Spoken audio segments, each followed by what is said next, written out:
Good morning friends. और अभी लगभग 11 के करीब बजे हैं और मैं किचन में पहुंच चुकी हूं और आज मैं बहुत ही सिंपल खाना बनाने वाली हूं। मैं सिर्फ सब्जी चावल बना रही हूं, जो कि बहुत रेयरली होता है हम लोग का जो लंच के टाइम में इतना सिंपल बनाना। तो आज सोयाबीन की सब्ज़ी मैं बना रही हूँ, तो ये बहुत ही सिंपल तरीके से, जिसमें बिना कोई झंझट के। तो शुरू में मैंने खड़े गरम मसाले डाले हैं और थोड़ी सी हींग, खड़े गरम मसाले के बाद तेज़पत्ता और लाल मिर्च पाउडर, और उसके बाद उबला हुआ जो सोयाबीन था उसको मैंने इसमें फ्राई करने के लिए डाल दिया है। और साथ में जो आलू के टुकड़े थे ना, छिलके लगे हुए, आलू के मतलब टुकड़े काट लिए थे, छिलके लगे हुए, उन सबको भी डाल दिया। और उसके बाद एक कटोरी में मैंने नमक, थोड़ी सी हल्दी, थोड़ा सा धनिया पाउडर, और धनिया पाउडर घर का पिसा हुआ होता है तो ज़्यादा सही रहता है, और ये कश्मीरी मिर्च और काली मिर्च पाउडर। और बस इसको हमने अच्छी तरीके से मिला लेना है। मिलाने के बाद जब वो फ्राई हो जाए अच्छी तरीके से, मतलब सोयाबीन अच्छी तरह भुन जाए, उसके बाद हमें ये मसाला उसमें डालना है। और मिक्स करके डालने से मसाले का टेस्ट बिल्कुल अलग हो जाता है। आप ऐसे नॉर्मल डालेंगे और मिक्स करके डालेंगे तो सब्ज़ी का टेस्ट बिल्कुल अलग हो जाएगा।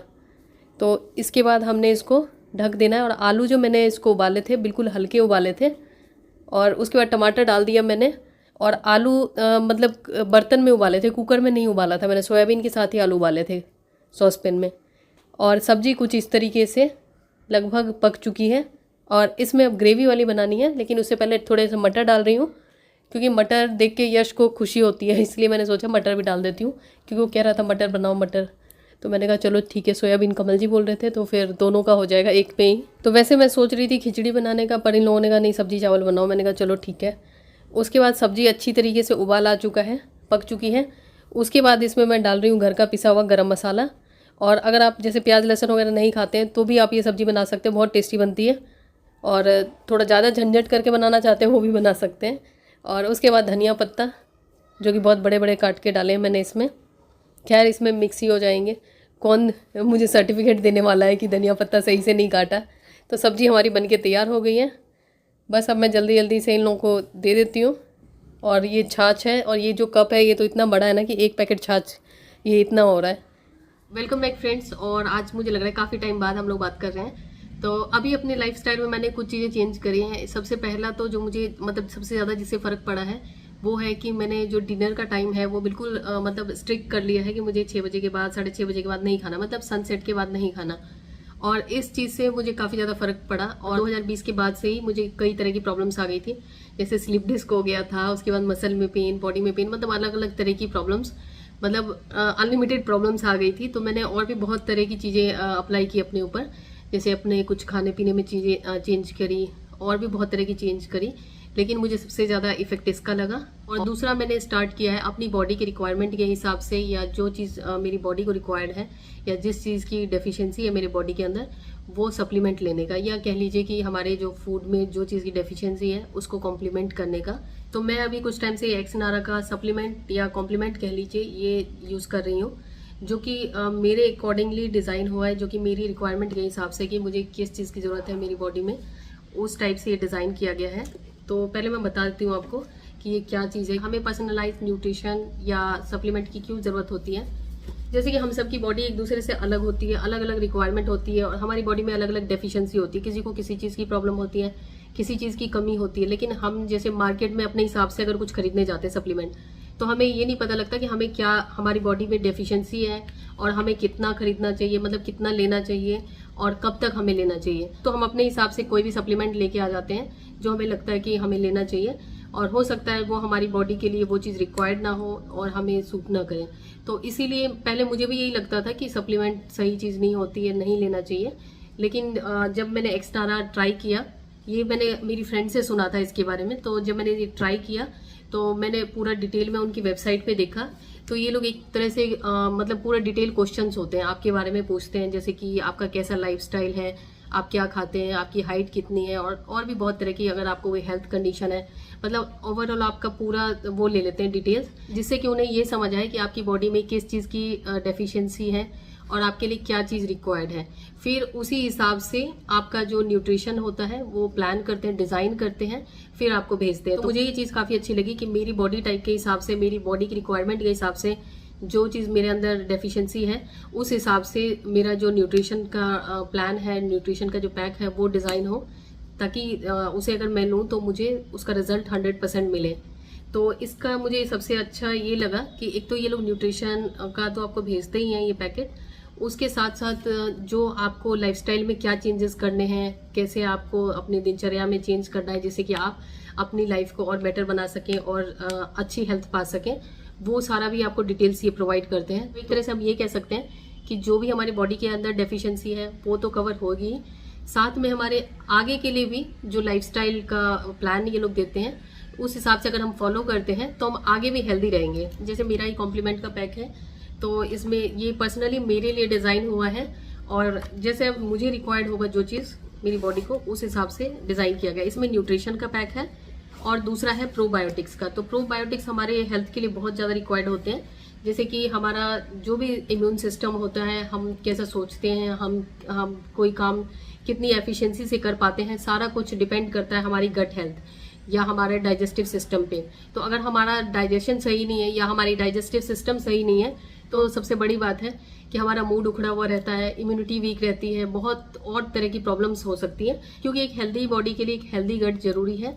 तो इसमें न्यूट्रिशन के साथ प्रोबायोटिक्स है। नारा वेबसाइट की लिंक डिस्क्रिप्शन में दे दी है और टॉप कमेंट में भी पिन कर दूंगी, तो आप चेक कर सकते हैं। और वहाँ पे जो हेल्थ असेसमेंट के जो क्वेश्चन पूछे जाते हैं, जैसे कुछ क्वेश्चंस आपसे पूछे जाएंगे, उसके आंसर करके आप अपने बॉडी के हिसाब से, अपनी रिक्वायरमेंट के हिसाब से ये न्यूट्रिशन का पैक रिसीव कर सकते हैं या एक्स नारा कॉम्प्लीमेंट रिसीव कर सकते हैं। और एक्स नारा के जो भी प्रोडक्ट्स हैं वो वेजिटेरियन हैं और फसाई द्वारा अप्रूव्ड है और जीएमपी सर्टिफाइड है, हलाल सर्टिफाइड है, तो आप लोग निश्चिंत होकर इसे यूज़ कर सकते हैं। और अभी अगर आपने मेरा हाल फिलहाल में कुछ व्लॉग देखे होंगे तो आपको पता लगा होगा कि मेरे बालों की क्या हालत हो रखी है। तो और चीज़ें तो मैं इम्प्रूव कर ही रही हूँ, लेकिन मैंने अभी यूट्यूब पे ना एक मास्क देखा था, सोचा आपके साथ शेयर करूँ, क्योंकि मैं सोचती हूँ शायद मास्क वगैरह लगाने से भी थोड़े अच्छे हो जाए। क्योंकि चक्कर ये हो गया ना कि बाल ज़्यादा लंबे हो गए, तो इतने लंबे बालों को मैनेज करने के लिए मतलब ये है कि आपके पास प्रॉपर टाइम होना चाहिए। और दिल्ली की गर्मी ऐसी होती है ना कि या तो आप पूरे दिन एसी में बैठ जाओ, तो वो तो पॉसिबल नहीं है, किचन में खाना भी बनाना है। तो ये मैं सोच रही हूँ मास्क लगाऊँ तो शायद कुछ अच्छे हो जाए, इम्प्रूव हो जाए। और अब तो मतलब पहले छोटे बाल थे ना तो वो टूटते थे तो उतना दुख नहीं होता था, अब ये है कि लंबे बाल हो गए तो अगर एक भी अगर टूटा हुआ दिख जाता है ना तो ऐसा लगता है कि पता नहीं बहुत ही ज़्यादा दुख सा होता है, इतने लंबे से अगर दिखते हैं। तो खैर चलिए मैं आपके साथ मास्क कैसे बनाना है वो शेयर करती हूँ। और ये प्लांट मैंने मीशो से मंगाया है, ये 1700 कुछ रुपए का है। तो ये मुझे पता नहीं क्यों अजीब सा लग रहा है, मतलब वैसे तो ठीक है, इसके पत्ते की क्वालिटी ठीक है, लेकिन ये जो है ना ये पता नहीं बीच में क्या डंडे जैसा लग रहा है। तो मीशो के ऊपर मुझे वैसे ज़्यादा तो वो नहीं रहता है, डर लगा रहता है। ये गिरा गिरा गिरा, ये लगता है इस प्लांट को बुरा लग गया है। सीधा खड़ा हो जा भाई, अब नहीं बोलूँगी, अब नहीं बोलूँगी, इसकी बुराई नहीं करूँगी। तो ये 5 फीट का प्लांट मैंने मंगाया है, इसको मैं आपको थोड़ा सा वाइड में दिखाती हूँ। ये है प्लांट, पता नहीं कैमरे में तो ठीक लग रहा है लेकिन इधर नहीं रखूँगी, मैंने इसके लिए वास भी मंगाया है। तो ये देखती हूँ कि 2-3 तरह के मैंने मंगाए हैं, कुछ वास मंगाए हैं, कुछ प्लांटर्स मंगाए हैं। तो ये जैसा सही लगेगा वैसे 1-2 दिन देखती हूँ, अगर सही लगेगा ठीक है, नहीं तो रिटर्न कर दूँगी। उसके बाद मंगाया है मैंने ये गुलाब के जो होते हैं, क्या बोलते हैं इसे, गुलाब के फूल मंगाए हैं, लेकिन ये बिल्कुल अच्छी क्वालिटी के लग रहे हैं। ये मुझे 263 के पड़े हैं। तो ये क्वालिटी जो है ना मीशो से अनएक्सपेक्टेड है। मीशो लगता है तरक्की कर रहा है, मतलब सही काम कर रहा है। नहीं तो पहले तो ये लगता था ना, ऑर्डर करने में डर लगा रहता था कि मंगाऊंगी क्या और भेज क्या देंगे।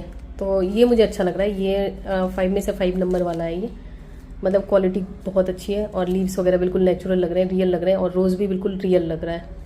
तो ये अच्छा है। और ये बड़े वाला का पता नहीं है मुझे, कि मैं कंफ्यूज हो रही हूँ, मुझे पता नहीं, कुछ अच्छा सा नहीं फील हो रहा है इसको देख के, क्योंकि इसमें ना ये स्टेपल कर रखे हैं, ये जो है ना पत्ते ये स्टेपल कर रखे हैं, और क्यों स्टेपल कर रखे हैं पता नहीं, इससे अच्छा ऐसे ही कुछ कर देते। और ये नीचे लकड़ी का डंडा है। तो चलिए वो मास्क बनाते हैं। उसके अलावा मैंने मीशो से मिक्सिंग बोल मंगाया है, तो ये 200 कुछ रुपए का पड़ा है, 296 अराउंड 300 का पड़ा है, लेकिन क्वालिटी बहुत घटिया है, बहुत ही घटिया है, मतलब घटिया पर ये हदें पार। लेकिन हाँ 300 रुपये में और चाहिए क्या यार, ऐसा लगता है सब फ्री में ही दे दे मीशो, मन बढ़ता जाता है ना हमारा। इसको मैंने पानी से धो के रखा है, मुझे पता नहीं अच्छा सा नहीं लग रहा था, लेकिन ठीक है, मिक्सिंग बोल ही तो है, कौन सा कि इसमें मुझे खाना बनाना है। तो ये मैंने मंगाया है, और मीशो में लिंक को दिया जाता है कि नहीं ये मुझे नहीं पता, अगर होगा तो मैं दे दूँगी। ये 3 कटोरियाँ हेयर मास्क के लिए मैंने सोचा इसी मिक्सिंग बोल का यूज़ किया जाए। तो इसमें पके हुए चावल लिए हैं मैंने, ठंडे हैं ये। और उसके बाद आगे का जो स्टेप था वो रिकॉर्ड ही नहीं हुआ, मैंने ऑन करना ही भूल गई कैमरा। तो उसमें हमने उतनी ही दही डालनी है। उसके बाद एलोवेरा डालना है 2-4 चम्मच, और 2 चम्मच लगभग मैंने नारियल तेल डाला है। इन सबको पीस लिया मिक्सी में। मैंने ये मास्क बना तो लिया, लेकिन मैंने ज़्यादा ही बना लिया है, तो मुझे लगता है कि ये और लोगों को भी बोलना पड़ेगा लगाने। कोई लगाएगा नहीं, लेकिन फिर भी बोलूँगी, ये ज़्यादा बन गया तो मैं लगा लेती हूँ। हो सकता है ये, हाँ ये बचेगा ही। चलिए लगाती हूँ, कपड़े बदल के आती हूँ। और इसमें पीसने के लिए थोड़ा सा मैंने पानी भी ऐड किया था, क्योंकि ये ज़्यादा ही गाढ़ा हो रहा था, और कुछ इस तरह की इसकी कंसिस्टेंसी है। उसके बाद मैं इसको पूरी तरीके से बालों में लगा लूँगी। इस मास्क में मैंने कोकोनट ऑयल डाला है, दही डाला है, जिसकी वजह से इसको लगाने के बाद इसको 1 घंटे अगर रखते भी हैं तो भी चावल चिपकेगा नहीं बालों में, आराम से निकल जाएगा। तो लगाने के बाद इसको पानी से वॉश कर लें, और उसके बाद आप चाहें तो अगले दिन शैम्पू कर सकते हैं, नहीं तो सेम डे भी कर सकते हैं। मास्क लगाने के बाद मेरा जो ये हाल हो रखा है, ये कुछ इस तरीके का है। और अगर आप मास्क लगाएंगे बाथरूम के अंदर जाके लगाएं। मैंने आधा मास्क बाहर लगाया, आधा बाथरूम के अंदर, और बाथरूम को ही साफ करना पड़ा बहुत ज़्यादा। और अच्छा है कि अभी मेरी मदर इन लॉ मेरे साथ यहाँ पे नहीं है, नहीं तो वो अभी भी ये मौका नहीं छोड़ती, तुरंत मेरे पापा को फ़ोन करती और कहती आपने हमें शादी के टाइम में बताया नहीं कि आपकी बेटी पागल है। तो अभी तो हस्बैंड और बेटा है, तो इन लोगों को तो खैर ये लोग बोलेंगे नहीं, क्योंकि ये लोग डरते हैं। अब मैं जा रही हूँ बर्तन धोने, क्योंकि अब ऐसा लग रहा है ना जैसे वो वाली फीलिंग आ रही है होमलेस वाली, कि कहाँ जाऊँ कहाँ बैठूँ, मतलब कोई सहारा नहीं, क्योंकि अजीब सा खुद को ही बहुत अजीब सा लग रहा है। अब देखती हूँ इतना करने के बाद भी बाल कुछ सुधार हुआ कि नहीं, मतलब थोड़े और सिल्की हो गए कि नहीं। अब जा रही हूँ बर्तन वर्तन धोने, और जो बचे हुए काम है वो निपटाने। तो किचन में पहुँच के बर्तन यज्ञ आरंभ हो चुका है, और इसमें सबसे पहले मैंने ये वाले बर्तन शुरू किए हैं धोने।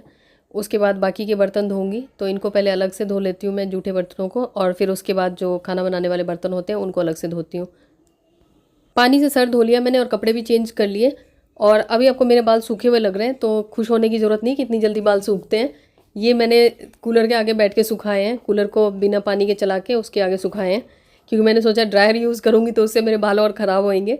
और इसका मास्क का सबसे बड़ा बेनिफिट है, अगर आपके बाल बहुत ज़्यादा झड़ रहे हैं तो बहुत ज़्यादा कंट्रोल हो जाएगा। सिर्फ 2 बाल मेरे झड़े पानी से वॉश करने पे, और बालों की क्वालिटी काफ़ी अच्छी लग रही है, काफ़ी इंप्रूव हो गई है। अभी सिर्फ पानी से धोया है, और कल शैम्पू करूँगी, और बाल सिल्की लग रहे हैं। तो आप चाहें तो ये ट्राई कर सकते हैं, ये सही में काम करता है। और इस तसल्ली के साथ कि आज मैंने कुछ अच्छा किया अपने लिए, अब मैं किचन में पहुँच चुकी हूँ, और कमल जी भी आ चुके हैं, क्योंकि बाल सुखाने में काफ़ी टाइम लग गया। और ये मैं मखाने थोड़े से भून रही हूँ घी के साथ। और यश के लिए मैं कुछ और बनाऊँगी, क्योंकि यश तो ये खाएगा नहीं, क्योंकि शाम होने के बाद वो हो जाता है ना, घर का वो क्या बोलते हैं, माहौल टाइट हो जाता है, कि अगर कुछ अच्छा ना बना के दो यश तो मुंह फुला के रहता है। तो फिर मैंने सोचा पहले ये बना देती हूँ कमल जी के लिए, उसके बाद यश के लिए बनाऊँगी, फिर उसके बाद फटाफट से मुझे खाना भी बनाना होगा।